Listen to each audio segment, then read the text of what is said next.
We are live. I'm your host, Onana Afulo. It is Wonder Woman O'Clock. This is Sugapepper Facebook Live show that is by women, for women, on women. And today we have a guest, Nelly. We are going to hear about her story, so tune in. If you have any comments, post them on the comment sections, and we'll definitely read them out to her and also to you, our viewers. Karibu to the show. Nelly, welcome to the show. Thank you very much. Please start by introducing yourself and what you do. My name is Nelly Agatha.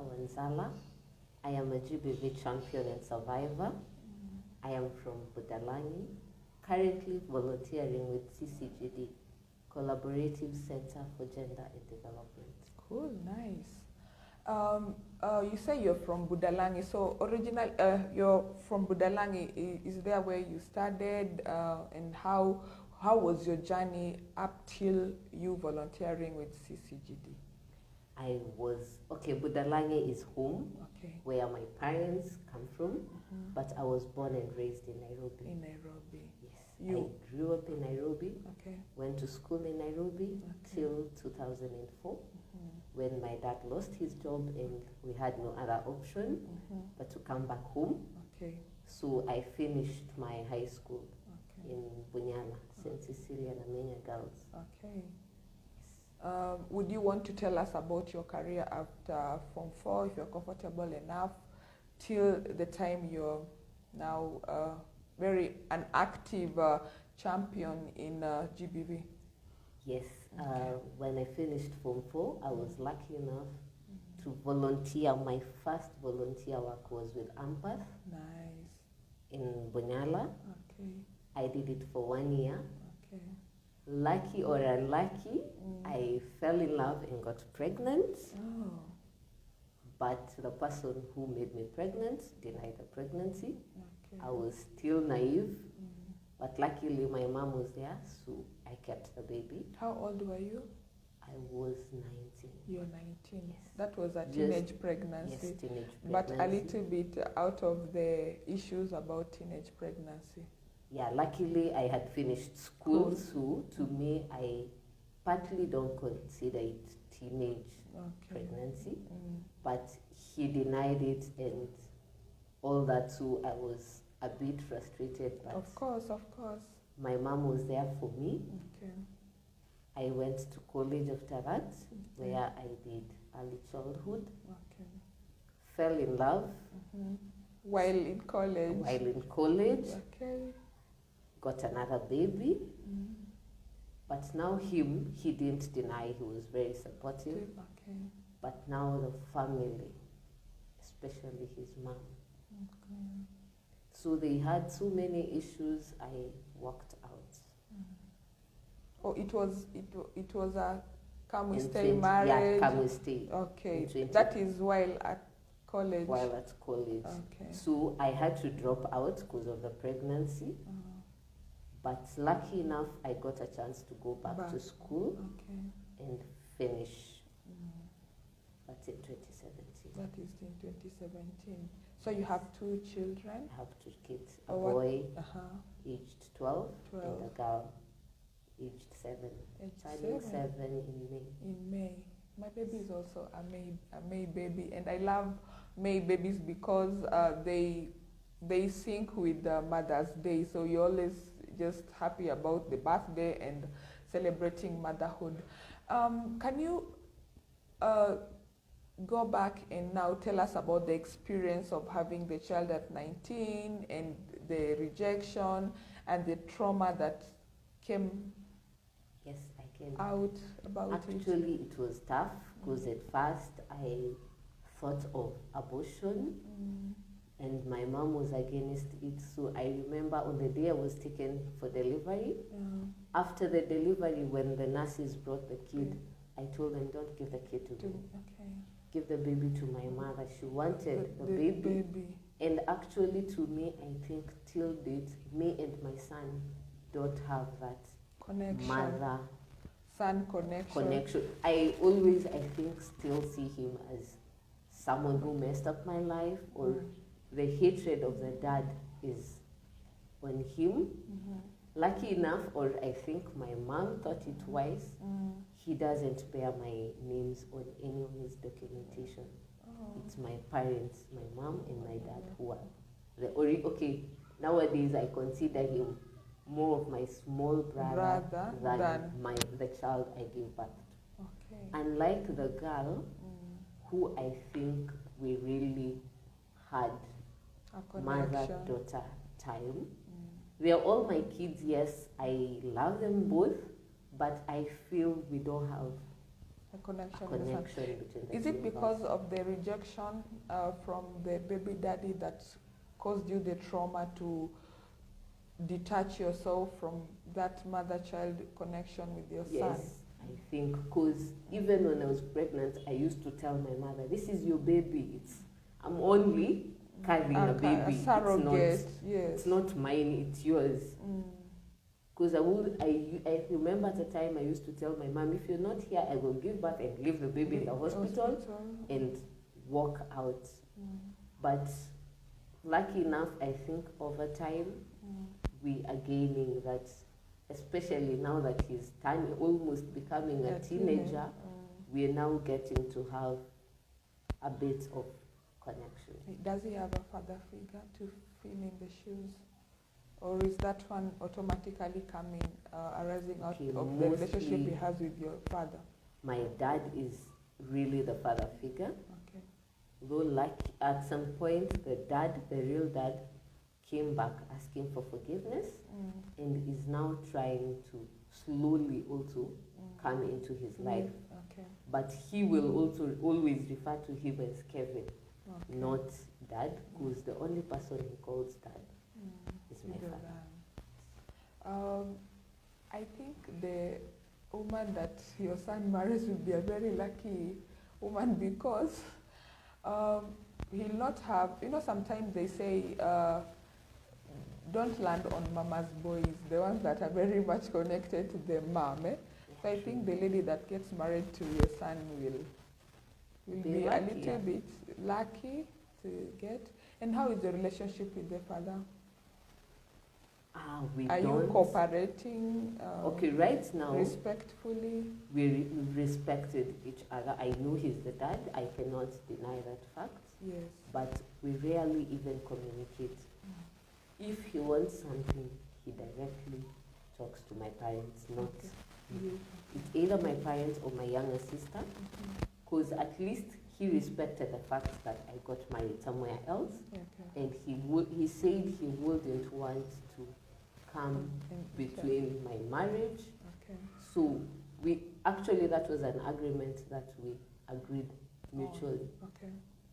Not to do any interference. Yes. To whatever. And now, talk about your daughter and the journey of motherhood. It was amazing.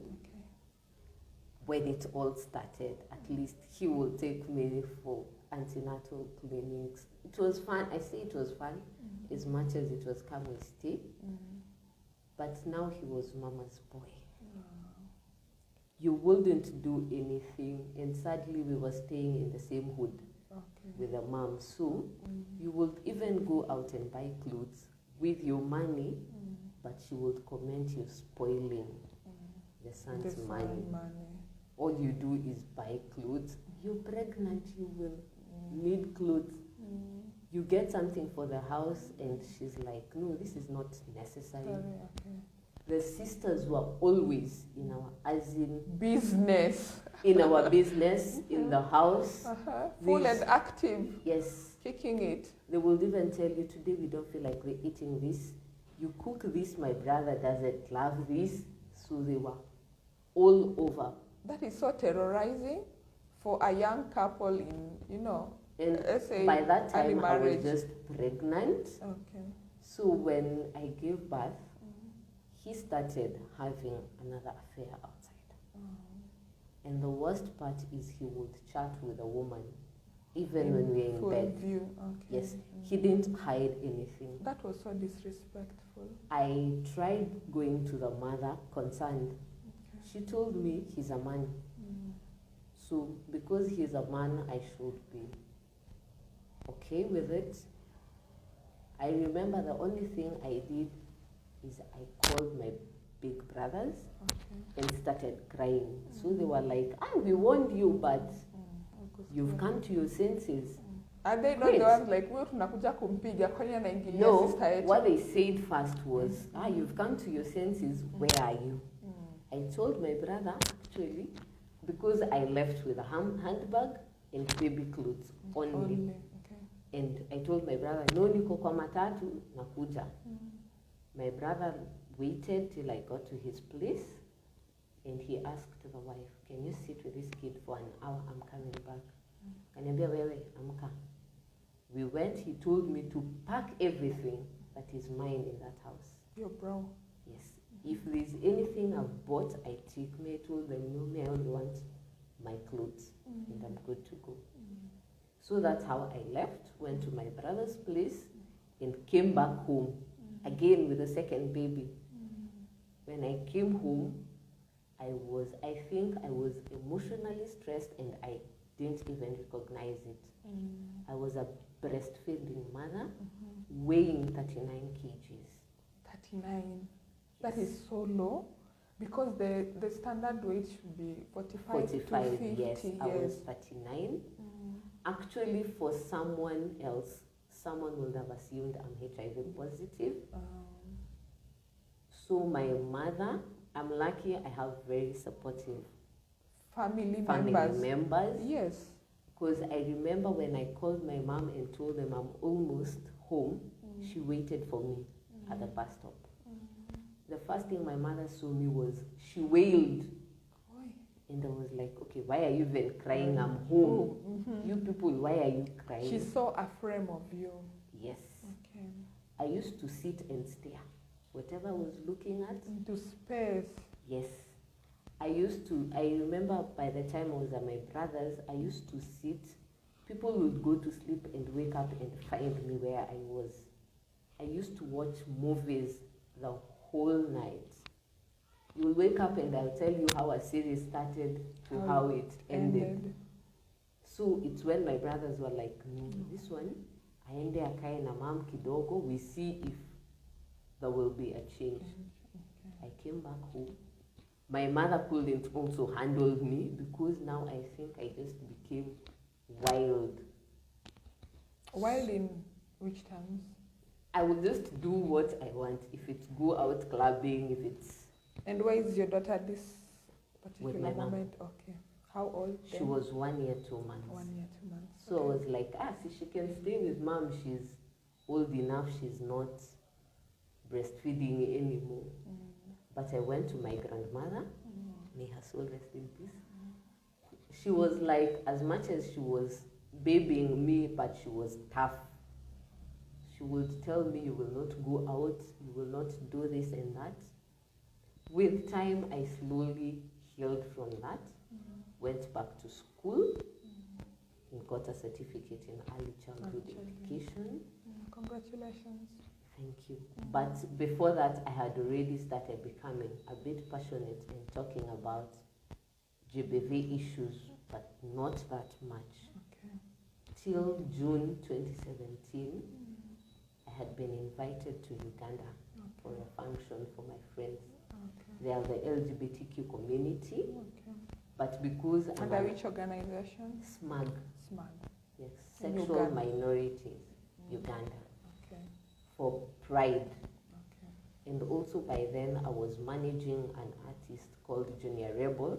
So I used that chance to let him, we go for media tours in Uganda, because one of our friends had previously worked with radio stations in Uganda. Okay. During that time, I was almost stripped by police officers in Uganda. Can you talk about that experience before you continue with the story? Yes. Are you comfortable enough to speak about that? Yes. Okay.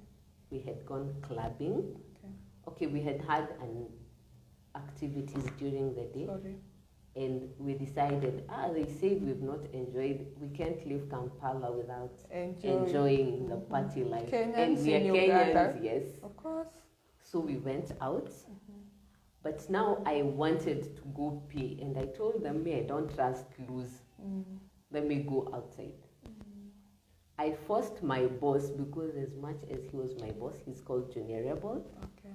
He's a friend. So I was like, Junior, you take me. He was like, no, you just go. So I went, and the place I went was a bit dark.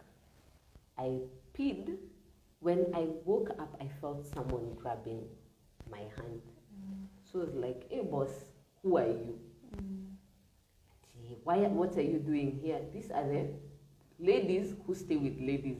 So to me, I felt this is someone who had followed me. My friend is a lesbian. She'd accommodated me. And apparently that's not something that's allowed in Uganda. In Uganda, yes. So I felt they wanted to do that because they thought I was one of them. They would, okay. So when I tried, because I'm Kenyan, I tried acting all tough, he grabbed my clothes. Okay. How many were there? You said 3? There were 3. Okay, but at this moment it's It one was that was one. handling you. Okay. So when I managed to move away from him, break away from him, is when I now bumped to the other 2. Okay. And the only thing I remember is they saying something in Uganda, whereby this one, we have to teach her a lesson. Lucky enough, I don't know if it's instincts or what. I think my boss saw I've taken a lot of time outside. Back there, okay. So he had, because I screamed and apparently he had already come outside. So he came out and managed to hit one of the cops, is when these other 2 let go. But to me, it's something that has never It's so terrifying. moved out, because Nana, I don't want to lie to you. I cannot go into a police station. I cannot interact with a police officer in uniform. If you're in civilian, I will be very comfortable talking to you. Okay. But once I spot a police officer in you, it all flashes back. I would like to pose a question concerning that. Have you tried getting professional counseling so that you detach yourself from that episode? Because I read on the internet yesterday that the trauma that you go through, you never escape that moment that you are traumatized, that you're terrified. I'm not supposed to be apologizing, but strength and courage to you. May you heal and heal completely, because we still need you to, be in full capacity. And most of these GBV issues, they crease and cross with the police officers and stuff. So you are saying that you worked as a promoter. Is it a promoter or a manager for a celebrity? Yes. And then after that, tell us about the journey. Okay, the journey was awesome. Okay. The only reason I stopped working is because in 2017, after the incident in Uganda, the only person, I don't know why I managed, till now, my family members, some I know will know of it today because they're following. I managed to keep it away from so many people, but there's one person called Mofan Otwala. Okay. He's the only person I shared it with him when I was still in Uganda. Okay. And I told him, I don't want you to tell anyone. It's the reason I'm actually staying behind for some time. Okay. I just want to maybe try and see if I'll be okay. But till now, I have a weakness. If a man walks behind me, I feel very insecure. If it's a lady, I'll be okay. But if it's a man, even if I'm walking and I turn and see a man, I will move aside and wait for you to pass so that I continue. It has happened to even my brothers. I keep telling them, usitembe nyuma yangu, usikuje nyuma yangu. I think I've just not gotten over it's okay for someone to be behind me. does it arise out of the attempted rape that you went Yeah, through? Because it was dark and, you know, yeah, they came from behind. I didn't see any of them coming to me. Okay. But with the artist, we're still good friends. I still get calls. He says I have connections because I have family in Uganda. So as much as I'm not actively in his business, I am still, if I can help him out, I do. Okay. Your catchy statement was bent but not broken. What does that mean to you, Agatha? I should call you Agatha or Nelly. You say Nelima. I thought your name Nelly was... No, there is... Okay. Nelly is because I'm Nelima, and it's a name they have people love calling me with. Okay. But I'm Nelima. Bent but not broken is because I got married in November 2017. Okay. And apparently by the time I was planning my introduction, I was pregnant. Okay. 4 months later, I suffered a miscarriage. I was destroyed because I think we were very excited. That was your third pregnancy? Yes, my third pregnancy. And I was married, so to me I was like, these are two big things in my life. Being pregnant, being married, and all that. I was so happy. When it happened, I was frustrated. I didn't understand miscarriages. I was crushed. Lucky enough, I managed to I think forget about it. But when my dowry was being paid, I didn't know I was pregnant with the fourth pregnancy. I managed to carry the baby till 6 months. On 7th of April 2019, I was sick. I was in the house all alone. My husband by then had gone to his place. They had a function, and because the doctors had said I shouldn't move around, so he went and told me, no, I'll keep checking on you, and your mom is also around, so in case of anything, you will call home. But I woke up to find I'm in a pool of blood. Sorry for that. He was far, but weirdly, I think he was my safe space, so he's the only person. I didn't even think I should call my mom who's near. I called him, he called my mom. When we got to the hospital, I was told it's an incomplete abortion. That's what the doctors call it. They explained to my mom that the baby has tocard, but not all the parts. It was a 6 months pregnancy. Yes.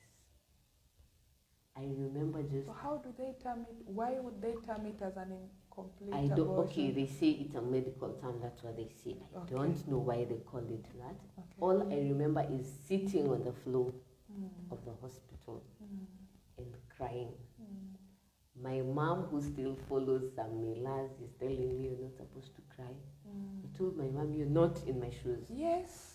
You don't know what I'm thinking. Of course, you have to process the anger, the bitterness. So lucky enough, the nurse who was on duty that day, who's also a friend, told my mom, no, let's leave her because we don't know what she's going through. You had contractions, labor pains?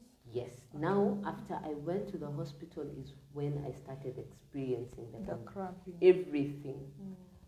So I was in hospital. My husband, who was in Kisumu by that time, told my mom, no, she cannot be there. We are moving her. We're taking her to Kisumu to see if this can, because they're saying it's incomplete. So I think to him, in his mind, he was like, maybe they will save baby. When we got to Kisumu, the doctor said it's already too late. But I was in so much pain that I couldn't do anything. I was given antibiotics for 7 days till the pain at least subsidizes, and they wanted at least to help me also feel strong a little bit, I was cleaned. Then I met a friend who's also gone through the same thing, shared with me a contact of a lady who's in the UK. To me, I call her my mother because from that day, she's someone, if I call at 12 midnight, she will listen to my rantings. She's been helping a lot because after that I had 2 more miscarriages. Oh no. No, 3, because the last one happened this January. No.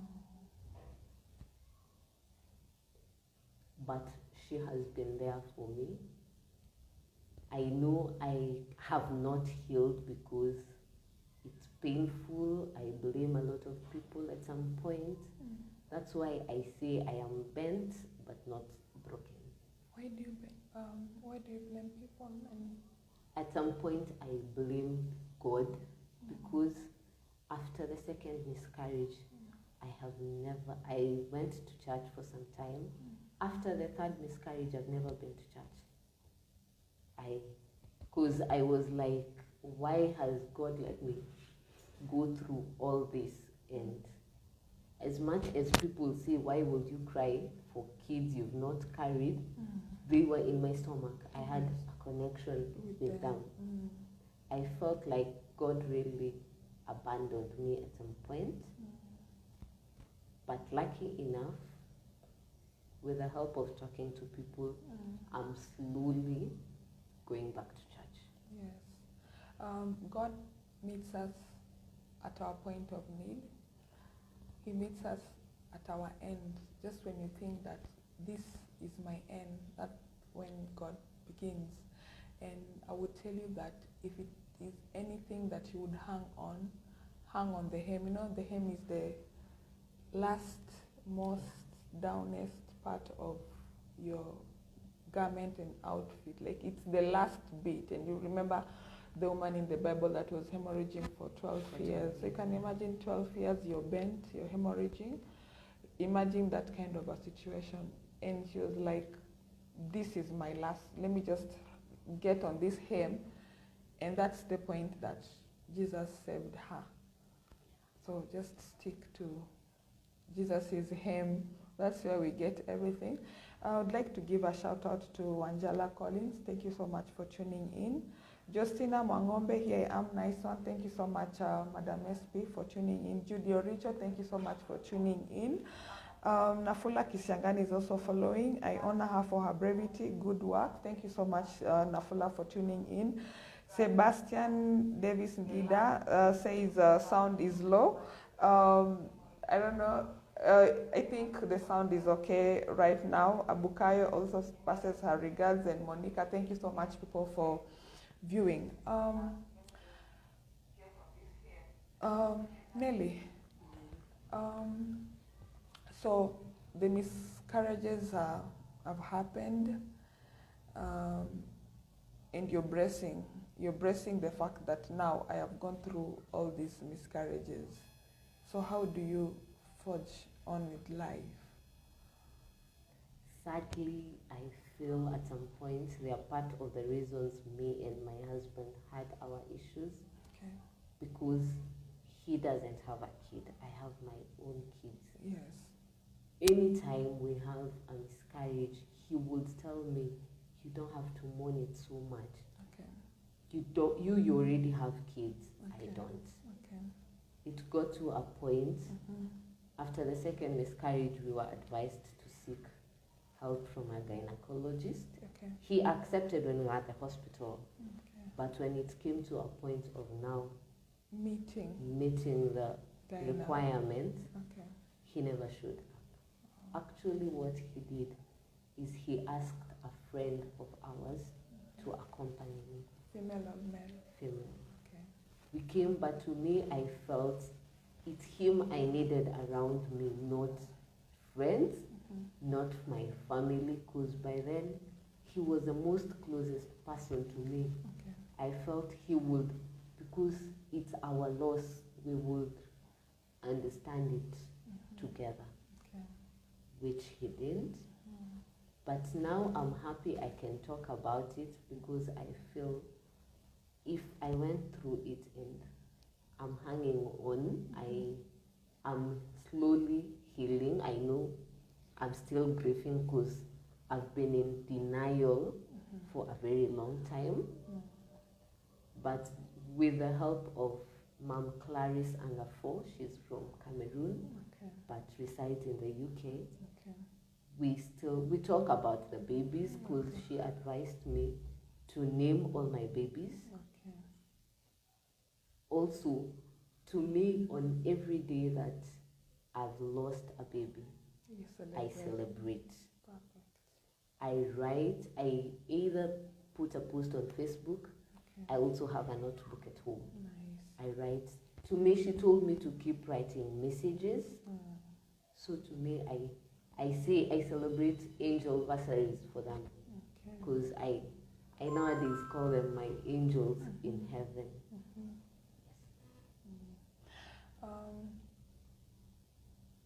I'd like to just take you back a little bit to the moment that you lost the babies.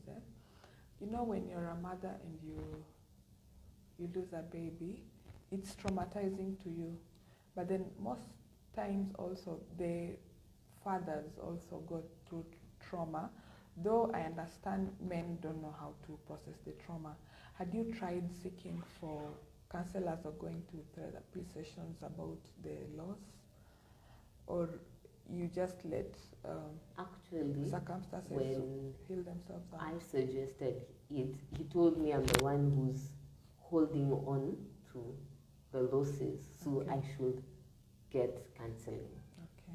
So when he said that, I think I also just let it be. I didn't. By then I didn't. I was only talking to Mom Clarice as a friend. Till after the third miscarriage, she wanted us to do a show because she was hosting a Facebook Live, which she wanted me to be part and talk about my journey. He was against it and immediately told me if I dare do that interview, I should pack and leave his house. That was so insensitive. Because I remember what I did is go on WhatsApp and call Clarice and started crying. So she was like, what is wrong with you? Okay, cry, then tell me what is wrong. I cried and hung up and sent her a screenshot of the message, what he told me. And he actually called my dad and talked to him about the same thing. So when my dad called me, I actually told my dad, you people don't know what I'm going through. Yes. And me talking is not because I want to publicly put our marriage life in. I'm sourcing for healing. Maybe talking about it to me will give me closure. But that was about motherhood, parenthood, and it. Okay, they're somehow weaved because yes, it's a marriage, but also it's an independent issue that shouldn't have affected marriage in such a big way by sharing your losses. Yeah, lucky enough, Mom Clarice is also someone who suffered miscarriages and has had preterm babies. So to me, I think I was more open and close to her because I feel she understands me very well more than anyone else. Because I remember telling my mother, have you ever lost a baby? She was like, no. I was like, so mom, nyamaza too. And lucky enough, my brothers were like, hey, we will not. Mali imefika, the way you're answering people. So my brothers were like, Kenye utachoka. Do you have sisters? I have a sister. Sadly, I'm the eldest. There are boys in front of me, then me, then a boy. So I only have one sister, but I also have a stepsister who she's being raised by the mother. Okay. The age gap between you and your sister, is it grounds for conversations of this sort, or No, because she's way too young. okay. I'm born 86, Okay. she's born 99. Oh, it's too Yes. young to even just, So to me, reflect on what you're going the through. source of consolation I've had is my friends. Okay. Because at times my mom, I feel when we talk, she's just, you're a woman, just let it go and all that. At times I remember I kept telling her, I wish Nyanya was, because she would listen to me. Yeah. So you people don't understand my pains. But with time, luckily, the same person I'm talking about has managed to start conversations with my dad because she wrote a book, Grief to Grit, Okay. and featured part of my miscarriages journey in it. This is your mama? No, the mom, Okay, the other mom, Clarice. Okay. So after that, when my dad got to read the book, lucky enough, I think from then on now, my dad got to understand my perspective of grief and my pains. And from then on, I feel my dad really listens. Connects with and your trauma. connects.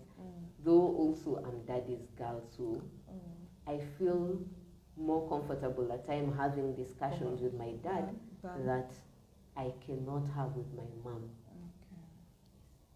Okay. How did you meet Clarice? Facebook. What were you doing so that you just bumped to? No, Clarice? I think at that point I was really venting a lot because my posts in 2018, 2019 were mostly about Anguish. cry, mourning. Okay, sorry, viewers. As usual, KPLC happens, and we have nothing.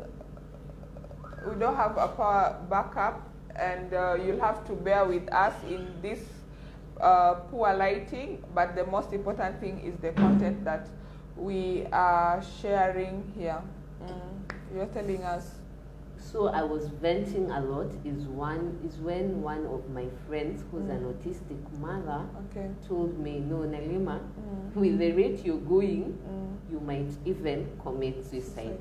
And sadly, I think it's something I had considered doing.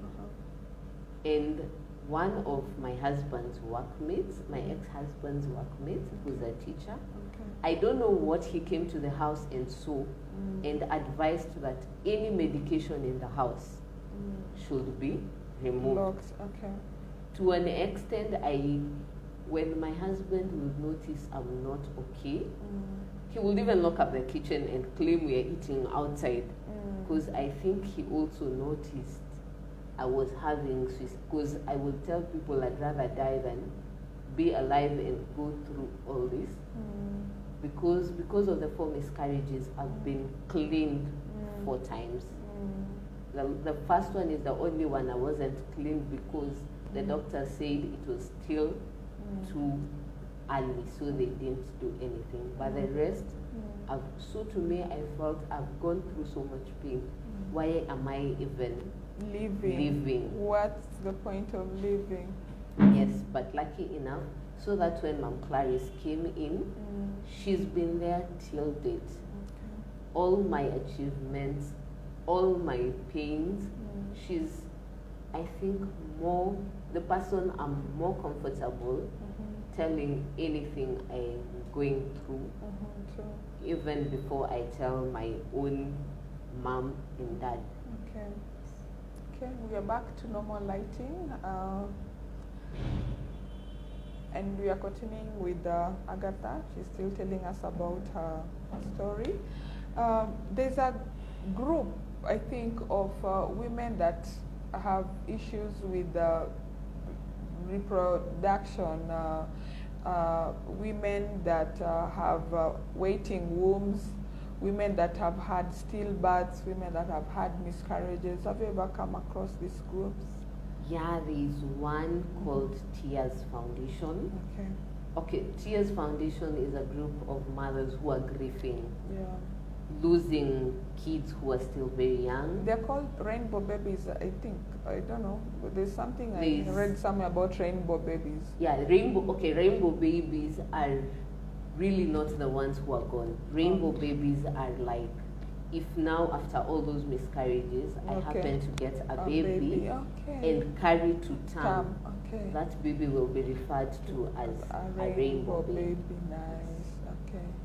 But this is a group of mothers who are actually mourning losses of children in different ways, be it miscarriages, stillbirths, or you've raised a kid maybe at 12, 10, he or she passes on. Okay. Yes. Viewers, I'd like to bring to you to attention, there is a bill in Parliament that is, if signed, will become law to also consider women that have stillbirths get maternity leave, and I think that is such a great stride to our legislators that had that consideration being looped into Kenyan laws. Would just like to applaud whoever came up with that thoughtfulness. God bless you. So, what's your goal in life right now, Agatha? Because you've gone through so much and you remain a woman of steel. You remain focused, you remain resilient, and I'm so proud of you. You have this indomitable spirit and attitude that it's not yet the end for me. Okay, for me personally, I think right now what drives me is seeing someone else learn from my pains and how to overcome it. Though I was sharing with some friends that I'd wish to start a foundation in honor of the miscarriages I've had. At least, like, because I was joking and telling my father, you have a big land that is not in use. If one day if I get funds, can I put a space for mothers?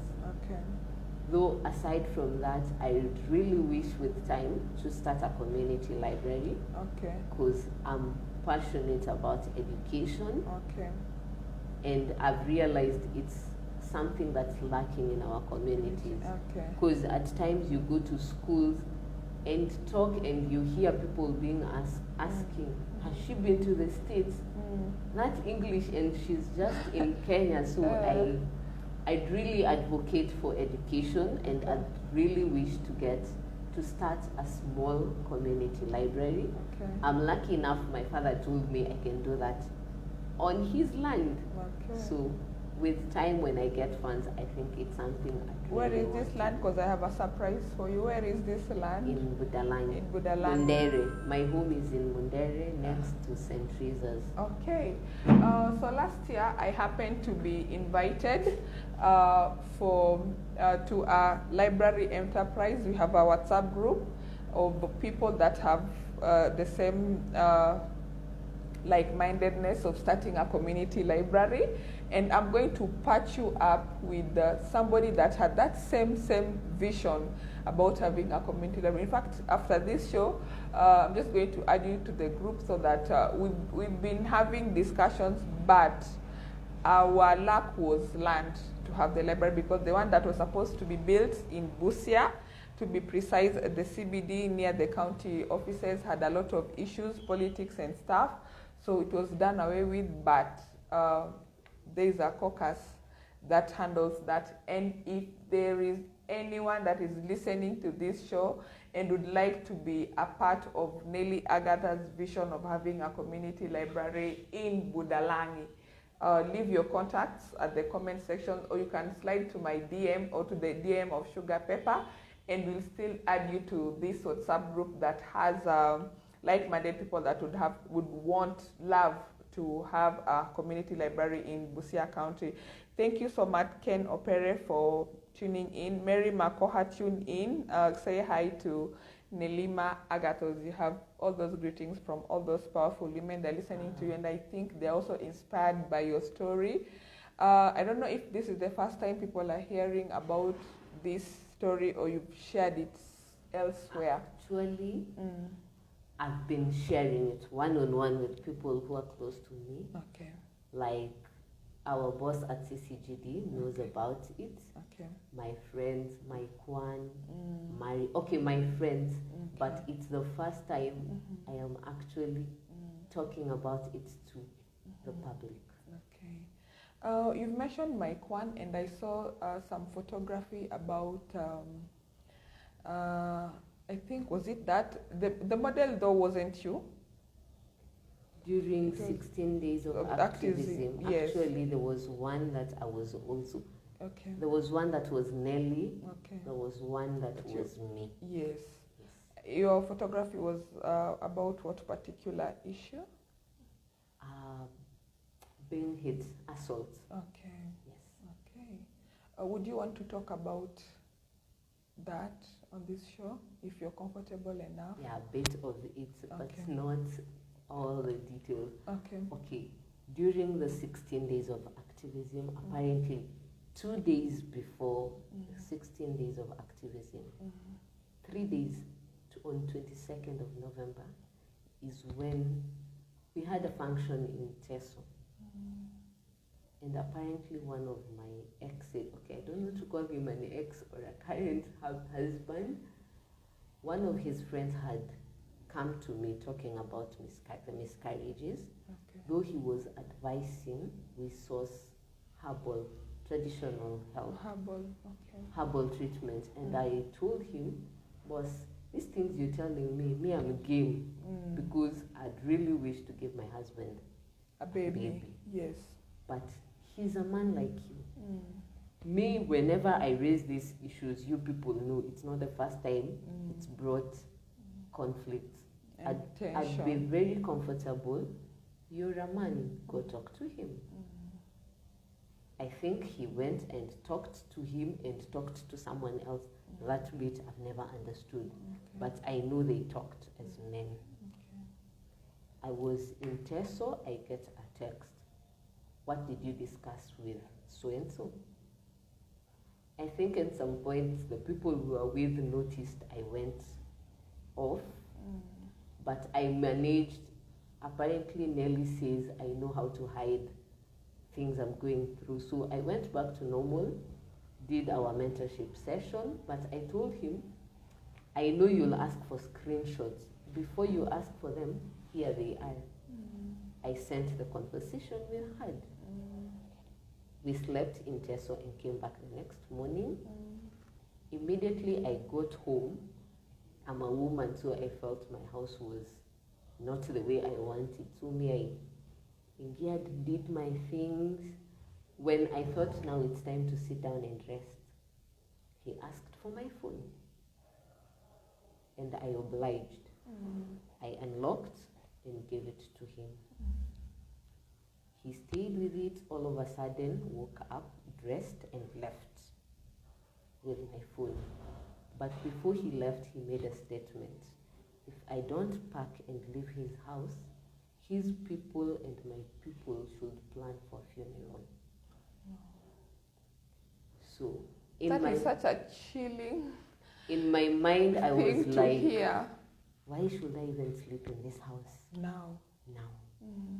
He left. Okay, to my mind was like, as usual, he's gone drinking, he'll come back. Yes. Oh no, KPLC, please spare us the embarrassment and shame. Okay. But at some point, it got to around 10. He's not back. I begged a neighbor for her phone, and I called my mom. I told my mom the statement. My mom was like, no, he said you pack. Because you're going for 16 days of activism, this is what I want you to do. Pack 2 bags. If he comes back, leave with the things you know you'll need for the things you're going to do in Busia for 16 days. The other bag, just pack it and leave it there.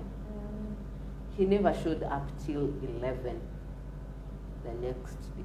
Still with your phone? Still with my phone. Apparently he got to call all the guys in your contact list. In my contact list. Those ones. My cousin. That kind of insecurity, Jesus. my friends, because now people who didn't know we had I issues. hope you're now comfortable and bearing with our KPLC situation. People who didn't know we had issues, and now, are you guys okay? Are you guys? There were so many questions. Yes. But I acted up all okay because I will meet his friends in Busia. Yes. They address, most of them still call me with his name, and I will stand and tell you, yeah, he's good, he's in Bunyala, I'm still this side. But to me, that was a trigger. Someone talking about a funeral, you might never know what's on his mind. Yes. And I remember jokingly telling my cousin, why would I advocate for gender-based violence? And I'm going through it and bearing with it. That's a double standard. To me, I felt I was not okay. I still am not okay because at times I sit and cry. Because the sad part is I loved him. Yes. And I still love him. Yes. So I felt. And also, at least through me talking about it, is when I'm also learning the things he used to do. And it was emotional abuse, because I tell people I've been going through emotional abuse, and at some point he even started hitting me. But the first time he did it, I kept quiet. I told totally no one. The second time he did it is when I now told my mom, like, why is he hitting me? Because I know I'm very rowdy and vocal, but weirdly with him, whenever we had issues, I never raised my voice at him. I think I just knew when to do my own things and when to become a wife. But it reached a point he would drink and come at 3 a.m. on daily basis. Then if he's in the house, he's constantly on his phone. To a point where we are in the same house, but our only mode of communication is our phones. So when I got deep into activism, again he felt it as a threat, because now he turned the tables that I'm giving my attention to the things I'm doing more than him. I think there you are #walk. You are walk. But I was like, you've given me less attention. Yeah. Talking about my pains and helping others gives me comfort, value, gives me joy, breath of life. If I'm doing that, why will it become an issue to you? Yes. Why? Because there are things I tried doing. I tried asking him to get me funds to start a business. He told me he's broke. I kept quiet. The second time I tried asking for help from my relatives, my brothers, he told me I'm making my brothers think he doesn't do anything for me. I'm like, boss, if I was going around and telling people you don't buy food, that is another story. You've been complaining you do everything in the house. Yeah. Let me then do something that will help you. But again, you say, no, what am I supposed to do? I think that is, what would I term it? Something bordering on narcissism in the marriage, in the whole relationship, yes. Because at some point after we got married, in 2019, he started having issues with all my friends. Okay. He wasn't comfortable with my own friends to an extent. If a friend would visit, the least he would do is say hi and walk out. But if you do the same thing to his friends, that's bad. You're rude, you're arrogant. Antisocial. Yes, you're antisocial. So the only friends I had were friends who were friends with him. Okay. But apparently I cut links with people who are dear, people who are close to me. to an extent, even my own family, because he told me I'm going home too much. It's not my fault that I got married and stayed around home. My dad is a stroke victim, and most of the time I think I'm so close to my dad, so in case of anything, I'm the one who goes. Okay. He's in school most of the time. I'm free. Why would I sit in the house and watch TV all day? At least I would go home and chat. I used to tell my mom I've come kusengenyana, so let me gossip. Ikifika 5, minaenda home. My parents didn't have an issue with that. Okay. The first time, he never complained about it. Till a friend of his made a statement, napenda kwetu, is when he also started raising. When I told my parents, they told me, if he doesn't want you coming here, please, kaa tuko kwako. Tukitaka kukuona. You're a married woman. Tukitaka kukuona tutamwambia tukuje. Akupe ruhusa. Yes. So at that point, after the 3rd miscarriage, the mother told me if I get pregnant, I should go to their place. But that I told him, me, I will not. Why would I go? If we are going with you, fine. If you're staying, tutakaa tu hapa tusumbuane sisi wawili. Because I feel you will take care of me. How will I go to my in-laws and just sit? Because doctors have said I'm to be on bed rest. Your mom won't do everything for me. At least it also just comes with a lot of then discomfort. I'm like, that's my in-laws place. Ati nimekaa tu. Kama ngombe agredi unalishwa I'm not going. At least here, even if I sit, my sister will come and clean and probably help even cook. Yes. Or you will get help if that's necessary. But he didn't. So I felt, to me, his priority was his friends most of the time over me. What a story, Nelly. What a story. I think we are short of time, and I just want you to speak to women that have gone through issues of miscarriage, violence in marriage, attempted rape. What would you tell women who have gone through I always similar experiences? My statement is simple, very simple. Okay. Don't hesitate to speak out. Okay. Get someone and talk to, because there is someone who will judge, but there is someone who will listen. And once you share out your pain, you're partly letting go of the anger was in you. Yes. Because to me, I feel the more I'm talking about my miscarriages, I am slowly accepting it happened. I have to move on. I have to pick the broken pieces in my life. Yes. And because at some point, I think I used to say, because I was almost raped, I will not get married. But when it happened, I was way excited. I think at some point I even forgot about the rape issue till my husband started being violent. Yeah. Because it got to a point, I think I even totally lost sexual interest. Okay. Because he would come close to me and I'm like, you get triggered. No, don't touch me. I don't feel. Okay. But with time, I'm slowly saying it's normal. Life has to move on. It has. There are things that happen to make us better.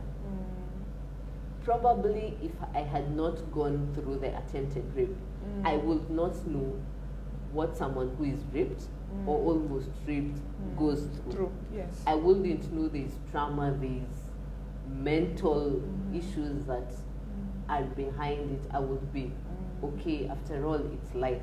Yes. But to me nowadays, I think everything that happens in one's life is a lesson. It is. And the more you live that lesson, you're learning more and more. And it also it serves your purpose In if life, you are in yeah, tune with true. your Because I purpose. say, if I didn't go through the 4 miscarriages, I wouldn't have known how painful. Because I remember when I was in hospital with my mom, I used to tell my mom, afadhali uchungu ya kuzaa. Because the pain of a miscarriage is double labor pain.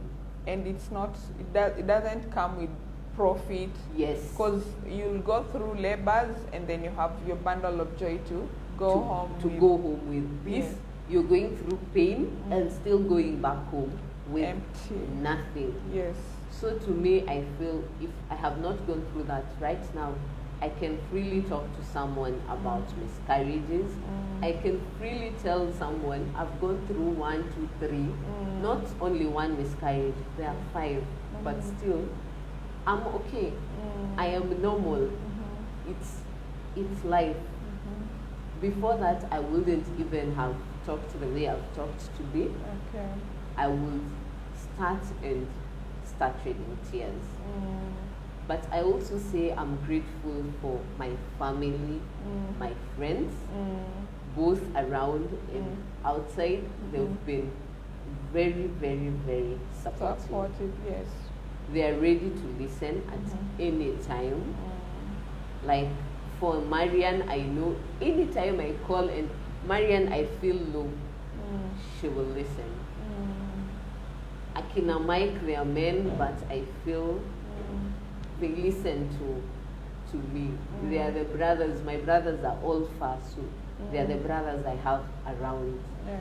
They listen. They check up on me constantly. Yeah.